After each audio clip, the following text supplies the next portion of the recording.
Welcome to the Intentional Man Podcast, a podcast that inspires and equips Christian men to live intentionally, pursue God-sized goals, and build lives of significance.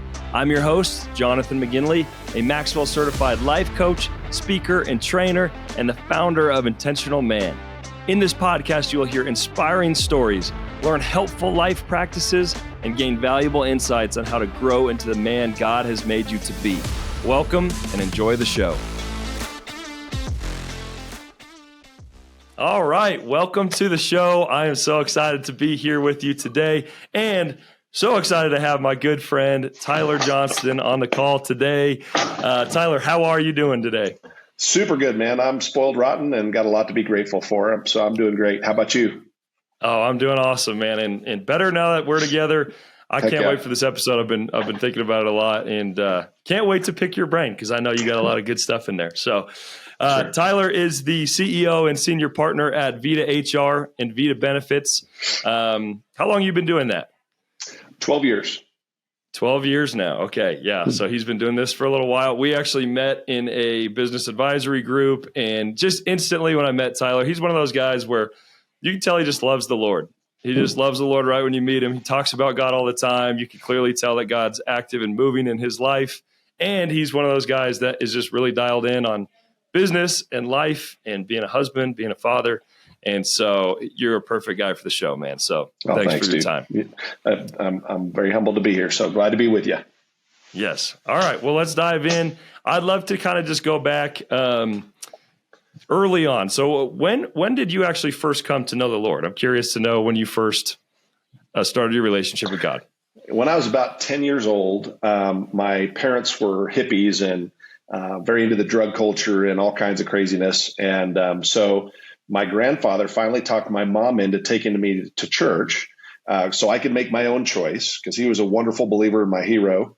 And so she took me to the place where she knew I wouldn't meet Jesus, which was the Southern Baptist Church, right? So we went to the Southern Baptist Church, and Pastor Bunch had greased back hair and black horn rimmed glasses, and his wife's hairdo had a significant altitude to it, but they loved us. And I knew that I didn't want to go to hell. I wanted to go to heaven.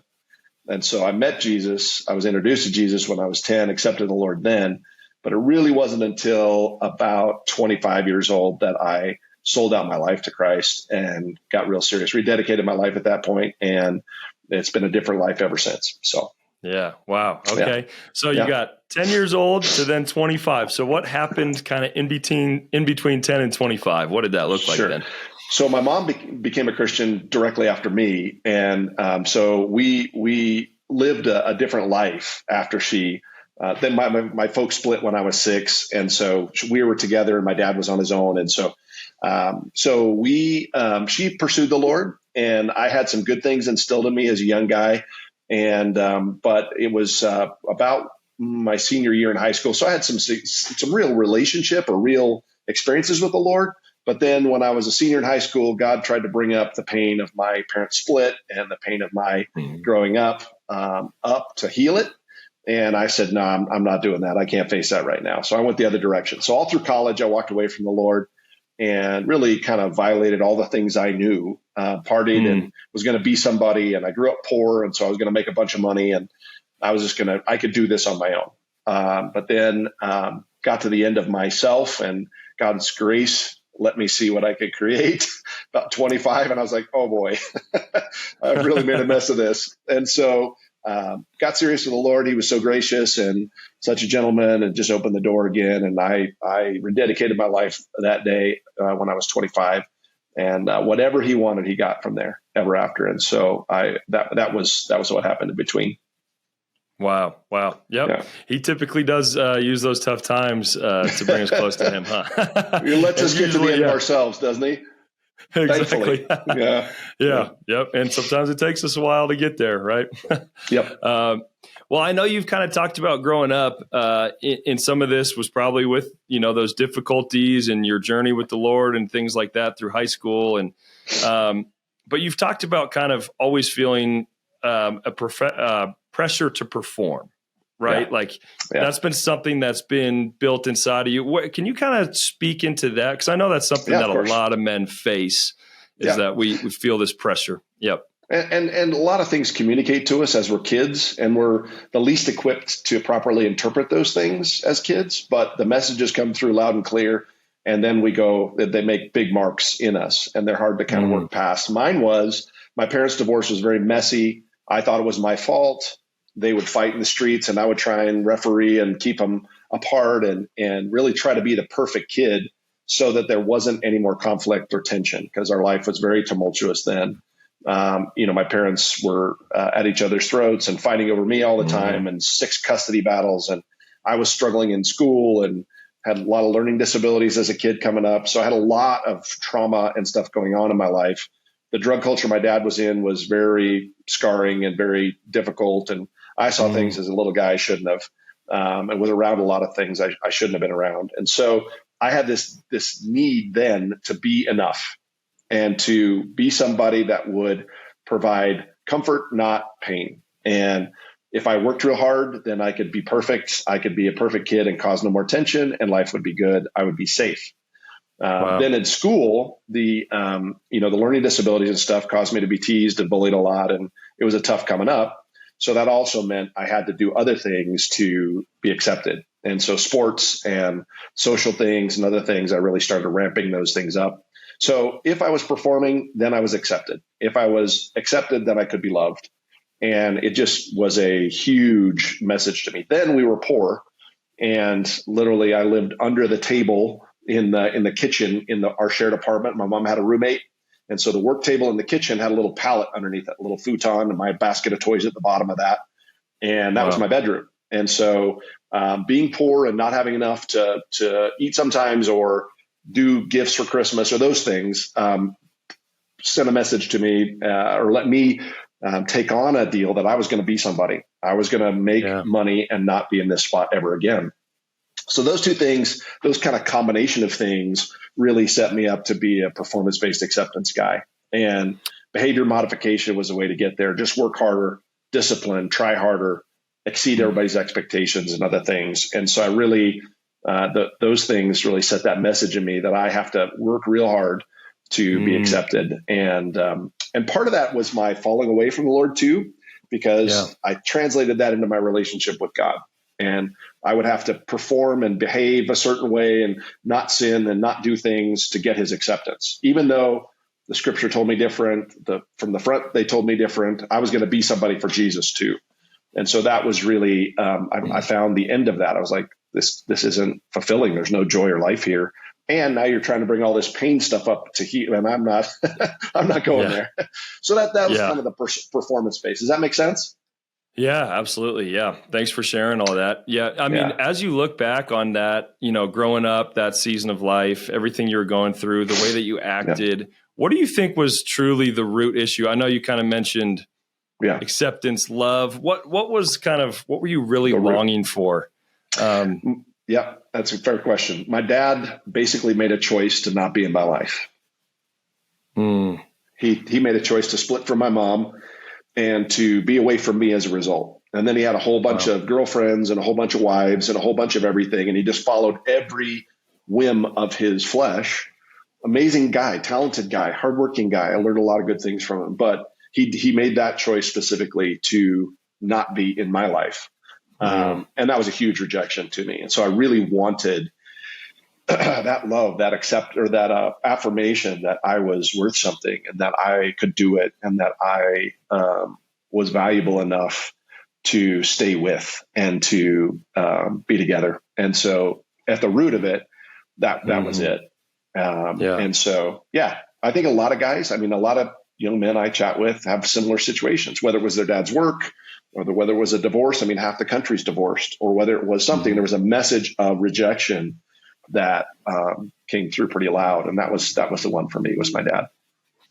Yeah, absolutely. Yeah. Unfortunately, that is the story for so many guys. And if you're listening to this and you're going through something similar, we're praying for you. We believe with you. And just, it's amazing just to see the man you've become, from there to just, and that's why, I wanted to have you on the podcast, because it's so obvious that you found that acceptance in the Lord, the way that you talk, you can tell that it's really real and genuine. So I'm just proud of you for going through the tough things and doing the hard work. Can you just tell me about that? Like, how did you end up truly finding identity, acceptance in the Lord?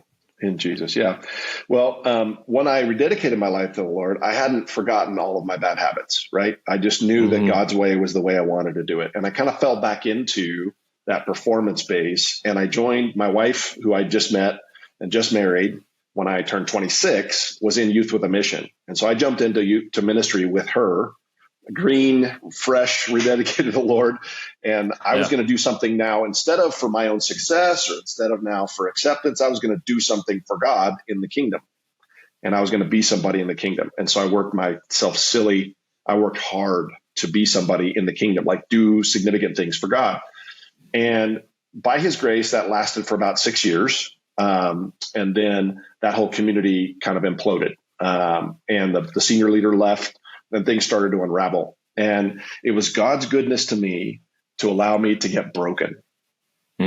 So I was clear that my life was his no matter what. Even if this failed, my life was his.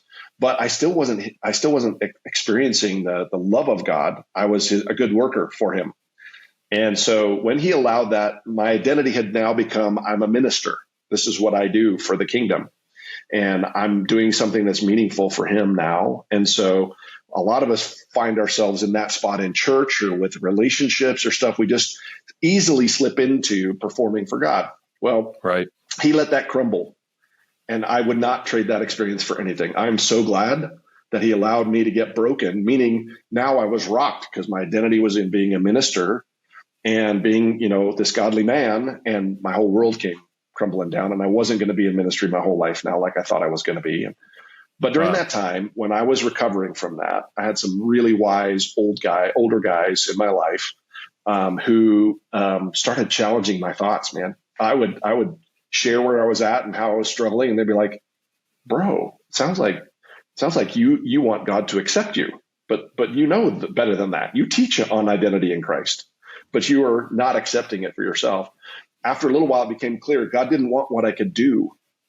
He didn't want what I could accomplish for him, but he wanted me.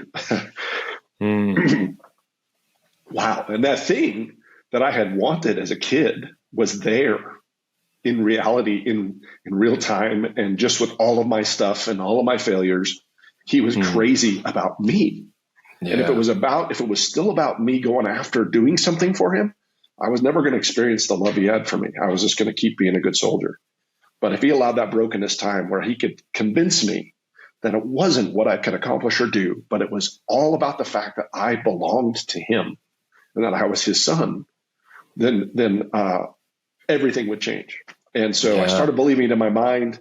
I started really digging into the scriptures, and a dear friend and mentor, he was an old crusty guy. He'd cuss occasionally while he's talking with me and talk about just all this stuff. You're like, what is going on? But this guy was so wise, and he was just like, no. What does that say? Read it again. And I'm like, okay, I read it, but okay. So I choose it, and then I'm going to repeat it. And then over time, it started becoming part of me. And then it was real. And then I didn't have any need. Now, that's, what is that, 23 years ago?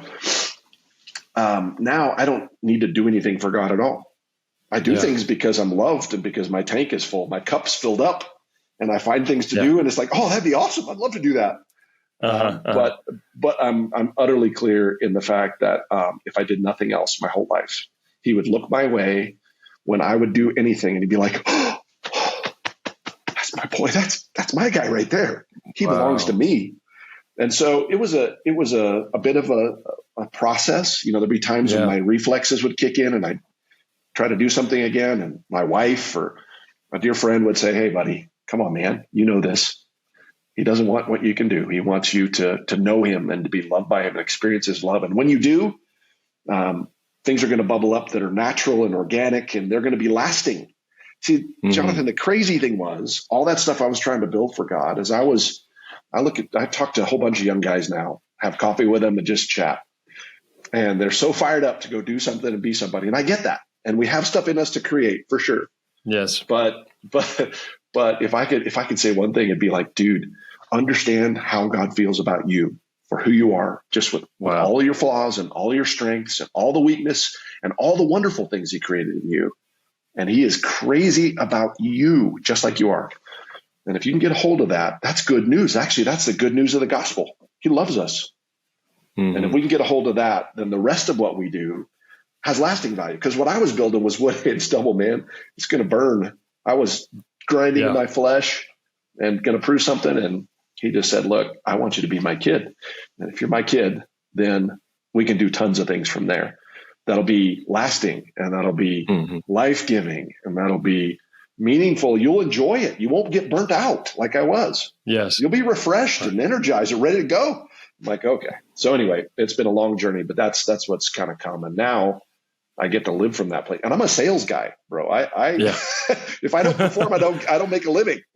But we'll talk about that more in a minute. But for sure, even in the middle of a very tricky spot as a guy, he's faithful to keep me grounded in that. So amazing. Amazing testimony. Yeah. Thank you for sharing all that. I just so inspired by that. So I just feel the Holy Spirit in this conversation. And I think this is such a big thing as I've worked more and more with men and have more conversations, and that this piece of validation is one of the biggest struggles for us, because I think there is something deeply rooted in each one of us where we want some sort of validation. We're creators, we're drivers.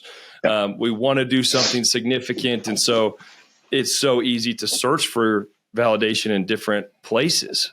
But what's cool about your story is you were doing, but it wasn't until you stopped and realized your identity and the root of it that then what you were doing actually became more impactful. I think a lot of times we focus on the outcomes and the processes and everything before we focus on our identity, right? Yeah, totally. But if you can't change your identity, if you don't know where you don't know where you have value, you can change the outcomes all you want, but you're going to keep running back to this insecure identity. Can you just share, and you mentioned you talk to young guys, for somebody who went through a similar upbringing to you, was struggling, looking for validation. Maybe they didn't get it from their father, or they're looking for it somewhere else. What would be the steps then to kind of start pulling yourself out? And I know you mentioned some in your story, but speaking specifically to somebody who's still struggling with that, what would you suggest? So there's a ton of great podcasts and people who preach on this. And I would listen, I would fill your brain first, because it goes to your brain before it goes to your heart. I would fill your brain first with good content about that very topic, identity in Jesus and his great love for us. So I would start that way. And then I would read Ephesians 1 and 2, read them and memorize them, take them in.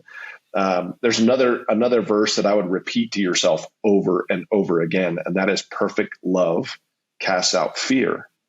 And perfect love casts out fear, and we are perfectly loved. I would read all the scriptures that relate to God's love for us. I would just ingest that stuff, because we ingest all kinds of other things, right? The whole world is in a performance-based acceptance place. That's what drives the planet.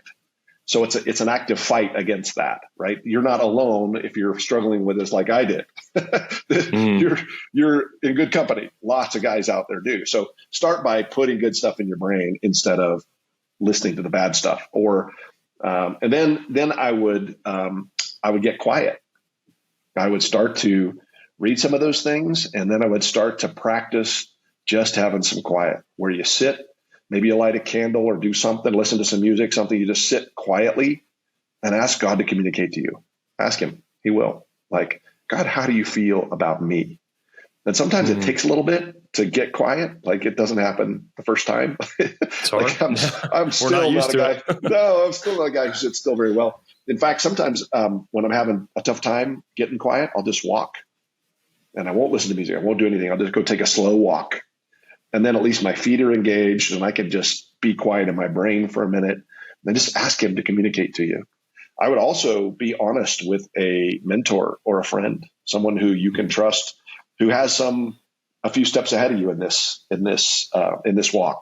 They're more secure in that, and just ask him, how did this happen for you? Listen to their story and be accountable with them. Hey, I'm struggling right now. Could you help me? I think it's good to walk with somebody in this.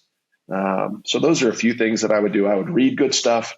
I would listen to good stuff. I would get quiet and ask God to convince me. And then I would walk with somebody who's just a few steps ahead in this journey with you, whether it's just a beer or coffee sometime, or it's a walk or whatever. It doesn't have to be some formal thing, but just be honest with somebody and say, hey man, I'm struggling here and I need someone to pray with me or encourage me or, hold me accountable. Those are a couple of things I would do. That's huge. Yeah, that's huge. I think the last one you mentioned, this, for whatever reason, I think this topic is difficult for us to talk about. Sure. Probably because you're almost devaluing yourself by even bringing it up, saying, hey, I'm searching for validation in all these places. It's hard to even admit that, because then that makes us look weak as men, and it makes us look like we don't have things together, or that we're totally insecure. And a lot of times we want to mask those things. So I think, was that tough for you to have that initial conversation with some mentors? How did you get over the hump to just be willing to talk about it? Well, I got crushed first. Remember that part. I got crushed. Some stuff happened to me. I didn't choose those things, right? When that ministry came crumbling down, I didn't choose that or whatever. So that was tough. And a lot of us have those things happen. A tough situation comes down and then we're like, oh crap, what now? So, but I do think it was good to be honest, just be humble in the middle of that process and go, oh, you know what? I know enough to know I don't know enough and I need help. And so I think you're right. That is seen as weakness, but I think it's the definition of strength. To be humble is the definition of strength. To be known for who you really are is how I define humility. And I think having humility, the scripture's clear. He humbles the proud and elevates the humble. He moves forward those who are humble. And so it was hard. And I didn't ask for it from the first guy who challenged me with it. He just loved me and he saw it. Yeah. And so he was like, dude, you need to get some stuff straight. And I was like, oh, dang, I thought I was working so hard for God. He's like, yeah, exactly. That's what you were doing. And that's not the key. And so you need to understand that he's crazy about you, no matter if you did anything ever again. And I was like, what? That's so I wished I could say, yes, I was humble enough and I was, brave enough to just ask for help. And just in the first case, I didn't. And then later I recognized the value once I saw that happen. Then I was like, oh, that was my saving. That was my rescue. And so now as that went, I was more excited to be like, oh, when you do that, it gets better. It doesn't get worse. Yeah, it's so true. Yeah. And so it's kind of like confrontation, right? If you do confrontation well, it can be a good thing. If you run from pain, you run from confrontation, or you run from difficulty in your life, it gets worse. And so it was a conviction in me. There was a conviction in me to say, like, I'm going to step into this because I know it's going to get better from here. Yes. So I would just encourage you, if you're the young guy I was talking to, I would say, dude, be honest with yourself and then ask for help and step into it. It's going to get better from there rather than worse.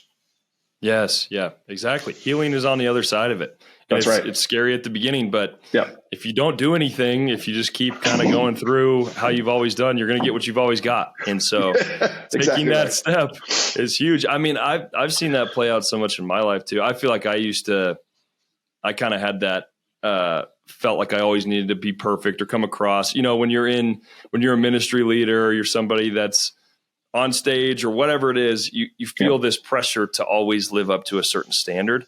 And I think that actually kept me pretty closed off from having real conversations with friends, to just be like, man, this is where I'm at. This is where I'm struggling with. And I always thought if I shared those things, it would almost devalue me and my ministry and what I'm doing, and it discredit. But it actually was the opposite, which was crazy.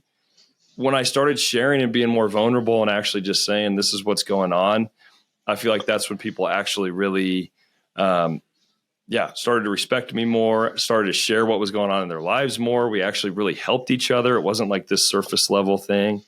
So I think that's just 100%. a massive step to take. I think there's freedom and more influence and impact on the other side of sharing about this issue of looking for your validation in other places. So thank you for leading us down that path.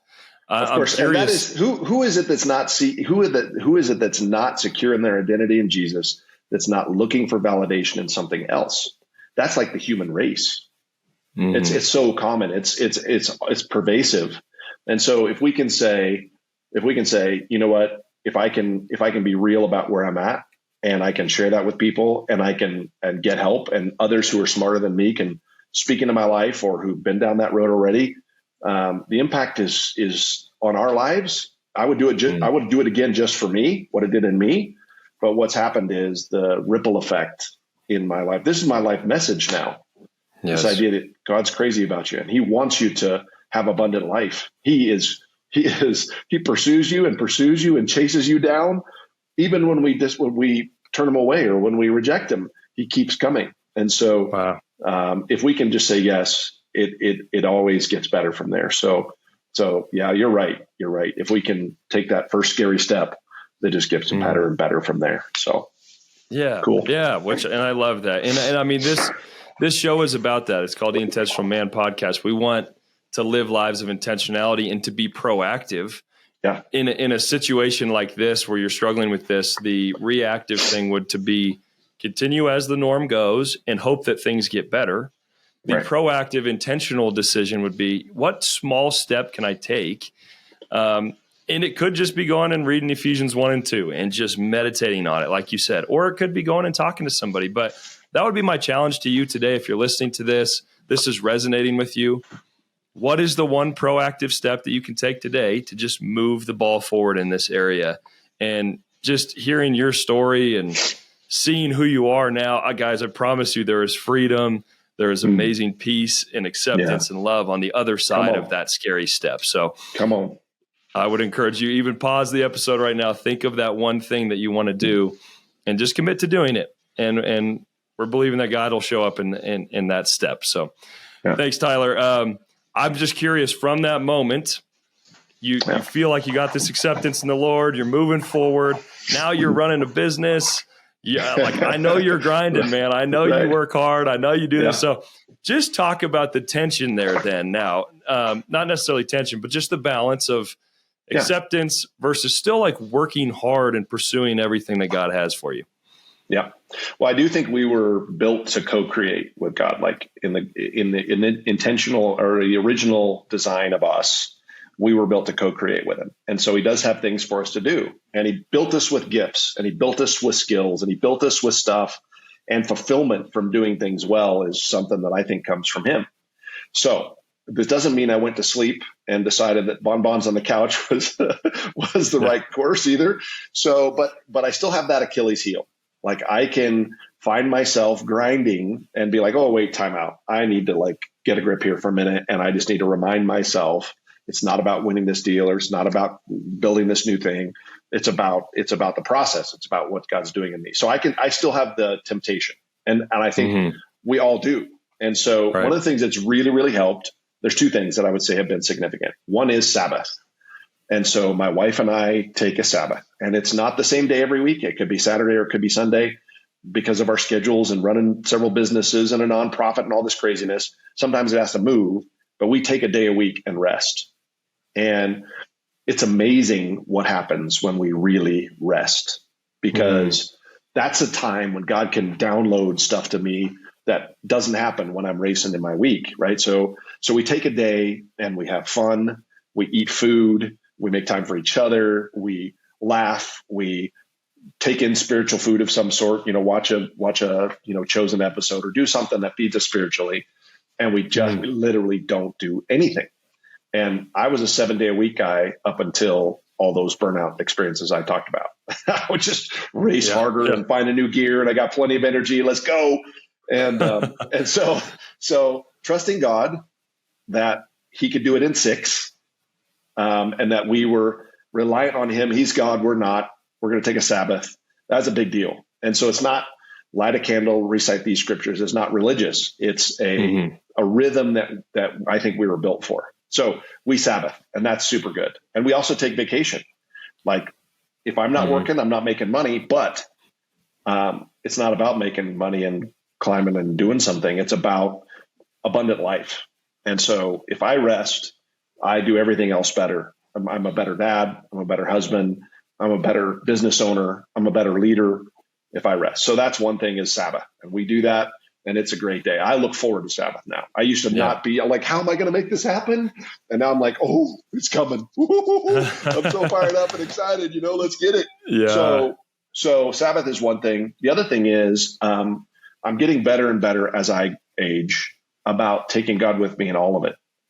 And so I do set goals. I believe in being intentional and setting goals. Like I set goals. I work my schedule. I make a plan and then I work the plan. I think being methodical and planned well is godly. I think it is. Yes. Like being a hard worker and ordering my steps is a good thing. But I let him highlight the priorities and I bring him with me as I build that schedule. And if I am running down that schedule and I got a crisis of some sort with a family member or myself or spiritually, I'm just drained, I will pause. I'm like, time out. The plan is not my source of life. He is. And so I'm going to stop for a second. I'm going to take a pause and I'm going to pray or I'm going to listen to something or I'm just going to be quiet for a minute. I'm just going to I'm just going to chill for a second here. And then the other thing is when I'm in so one is Sabbath, one is take God with me and all of it. So if I'm in the middle of a sales meeting, I'm like, Lord, what do you want to do here? If I'm supposed to have this client, I want it. If I'm not, it's cool. They don't define me. You do. They're not my resource. You are. So What do you want to do here? How can sometimes I'll tell them, look, we're not the right fit for you. We're not it. Because that's what God's telling me to do. So I take him with me in all of it now too. And those two things are huge in terms of that. But I'm very specific about setting goals and it's amazing. We exceed them so often and I'm working less and I'm resting more and I'm less stressed because he's right in the middle of it. So that's amazing. If that makes any sense. Those are two great things. I want to unpack them a little bit because I think Sabbath, for some reason, it's very rarely people are actually doing that these days. It's really hard to actually do. And I think there's a lot of fear there that if I give up a whole day, that's a whole day of productivity or a whole day that I could be doing something else. Totally right. Can you talk about the difference? I'm just curious, the difference before you were Sabbathing and the difference after in terms of productivity and work. And did you get better results? Did you get worse results? Did you have more energy? Just kind of talk through some of those things. So I'll say it wasn't a short run. It was 2 years of my wife like, honey, I really think we need to do this. God's talking to me. We can do this. I'm like, how am I I can't get it done in 7 days. How am I going to get it done in 6? I was pretty resistant to it because I couldn't see how it was going to happen. Then it was funny, that little switch in my mind where I said, well, what if we could choose one day or the other? Like, what if we could choose Saturday or Sunday? Because I can't schedule a whole day off. Like we own rental properties. We have a big family. Like I couldn't see it happen. And she said, yeah, we can do that. It's not a religion. This is a rest. It's for us. It's an invitation to rest. I was like, okay. So that helped. Okay. But it took 2 years before finally I said, okay, let's try this. So let me just say I'm not the quickest. I'm not. Took me a minute. But once we started, and I really rested, I actually could put like end of the week, you know how it is, you're exhausted and you're beat down a little bit and you're not as effective and you're struggling to get things done that normally would take no time, but now it's taking more time because you're just mentally drained or exhausted. And so I found that when we started doing that, I could go all week full tilt. I could go all week with good thoughts. And it took probably a month. It was like 4 Sabbaths in when I was realizing, oh, wait, it's Friday night and I could still go if I need to. It's Thursday afternoon and I'm having creative ideas. Like I actually am here instead of a shell of a person. Right. And so, and I have a lot more gears than many. I can grind. Yeah. But you do. But I still get a lot, but now I get so much more done every day, like so much more done every day because I'm present. I'm creative again. I'm rested again. I feel spiritually filled up. The reason why I'm doing all this stuff is clear. I'm not lost in the right. I don't lose the purpose or the plot as much because on Sundays or Saturdays, whenever Sabbath is, man, we're reminding each other. We're reading stuff. We're getting input. I'm eating good food. We're exercising or taking a walk or skiing or something. Like please don't have boxes around what Sabbath has to be. Just rest and fuel. Yes. Rest and fuel, right? Like it can be social. It can, like we will meet with friends sometimes and have a dinner, and that fills me up. I'm like, oh, it's awesome, right? So it's rest and fuel is both body and spirit. So so my business has grown 100% since we started Sabbathing. Wow. The clients we've gotten have been more the kind of clients we want, because I'm tuned in. I'm more like, oh, that we shouldn't serve these guys. It's going to wear us out, right? So maybe we're not the best fit, and that's okay. Yes.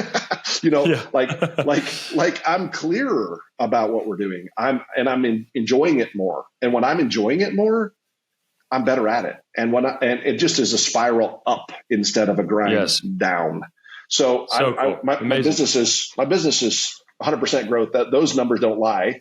But I have a better marriage. I'm a better dad. I like my life better. It's good.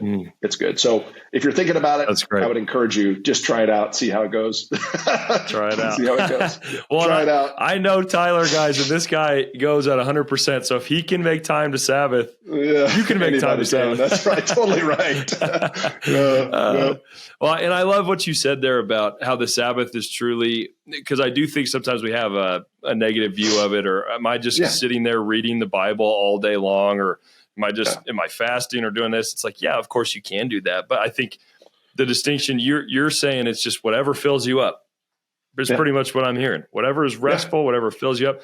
It could be a meeting if the meeting is life-giving in terms of with a friend or something. If it's a friend that gives you life, not something that's going to pull your energy.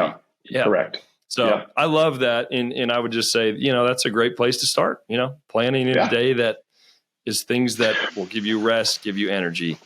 Well, here's what I'll wrap that with. If you take up God's invitation, if you say, hey, God, I'm going to give you the day, and you know who I am, so fill me up, I bet he's going to take you up on it. You say hey, here's some time. Here you go. I bet he's going to do something good with it. Just see what you think about that. But And one thing I wanted to ask you about, I think more than any other business owner I know, you have this confidence and this trust that the Lord is going to provide the right people. Like I think a lot of times when you're coming at sales or you're trying to build a business, or whatever, there's that desperation for clients. And there's I will take anyone and I will do anything for anybody as I build this. Yep. I feel like you've learned how to come at it from such a healthy way of everything is the Lord's. He's going to provide, how do you do that? How do you continue to do that? Where does that confidence come from? So when I was 19, I started, by the way, when I was 19, I became a sales manager for a publishing company, knocking on doors, selling books. We blew off all the records up. We had a great organization. So I was bent on performance means paycheck. And what I do is how I live.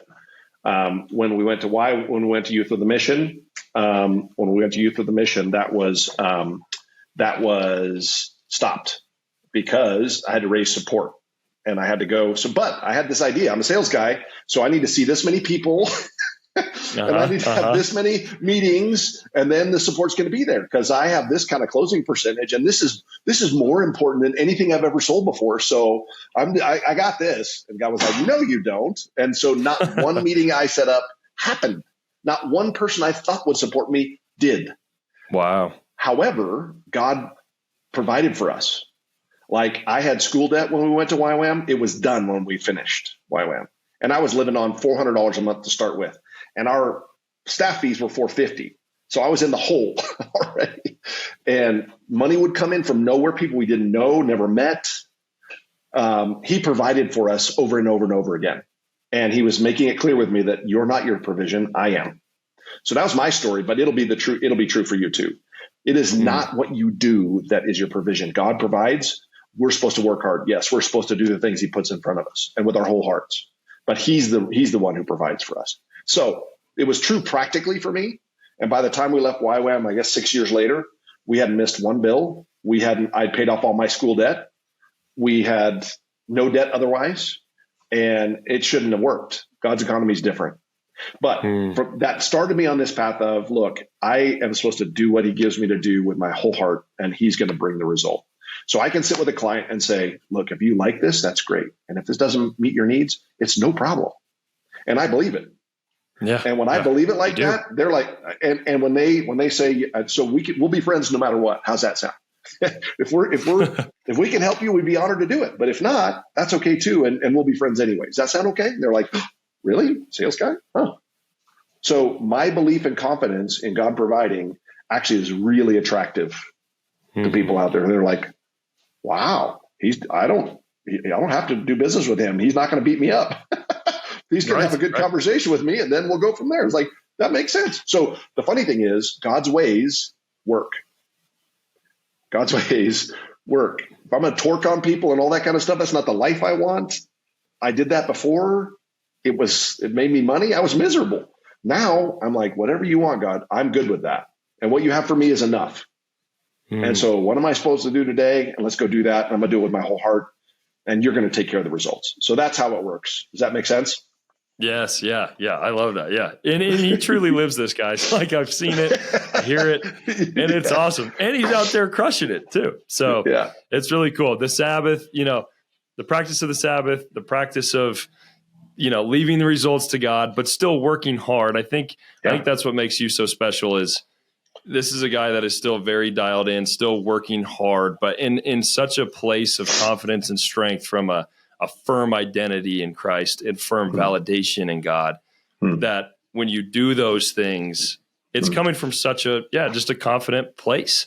And I think the results have spoken for itself because of that. As a place that I really want to be. That verse we talked about earlier is really the core of it. Perfect love casts out fear. So if I know that I'm perfectly loved, I don't have to be afraid. And when I'm not afraid, I don't do desperate things. And when I'm not afraid, I do good work because it's the right thing to do. And I do good work because God made me to do it and because I enjoy it. And when I'm doing work that he gave me to do, I'm like, woo, this is good, right? I love this. This is awesome. I was built for this. But I don't have to let the results be tied to its outcome. I can say, God, you love me, you got me, and I can trust you with it. And so that way it's fun, guys. I mean, there is power in that. And when you do that with relationships, like if work isn't your thing, but you're struggling with a spouse or you're struggling with it, and you can say perfect love casts out fear. I'm utterly loved. I don't have to be perfect, but I can act without fear. It changes the game. So let me tell you, listener, whoever you are, whatever you're going through, God is crazy about you and he wants abundant life for you. And so you can put some weight down on that. Yeah. That's so good. Perfect love casts out all fear. Living from that place, working hard from that place, co-creating with God from that place, and resting in that place. I think those are really the theme of your life, which is so cool. Well, thank you so much for taking the time to join us. As a community, I always love to ask, is there any way that we can support you and what you're doing? Tell us what's going on in your life and if there's any way we can be involved. Yeah. Pray that this is sacred space that I'm talking about today. And it's not without a fight sometimes, right? My Achilles heel is still the same, performance-based acceptance. And so, I ask a ton of my guys I'm close with, pray for me that this would remain this way. And that this space would be safe, but also that I can provide. I love chatting with guys and helping them walk this path, and that God would bring the right people along. It's funny, the phone call will come, and they're like, "Hey, Chief," they call me Chief. My kids' friends and a bunch of young people. Hey, Chief, can we have a cup of coffee? I'm like, yes, sir, we can. That'd be good. So that God would bring the right folks along who I can walk with and share with. It'd be great. But those are things. Just pray that God would keep this thing the main thing. And that'd be great. That's awesome. Yeah, definitely. I'll be doing that for you. And thank you for investing your time, your energy, your wisdom, your passion into this show. We really appreciate the time. My pleasure, brother. Thanks. I'm blessed to be with you. Glad to be your friend. Yeah. God bless you. Thank you. You too. That's all I've got for this episode of the Intentional Man podcast. One thing that would really help both of us and new potential listeners is for you to share this show with others, post about it on social media, and leave a rating and review. Thanks for joining me today, and until next time, remember to build a life you are proud of by living intentionally.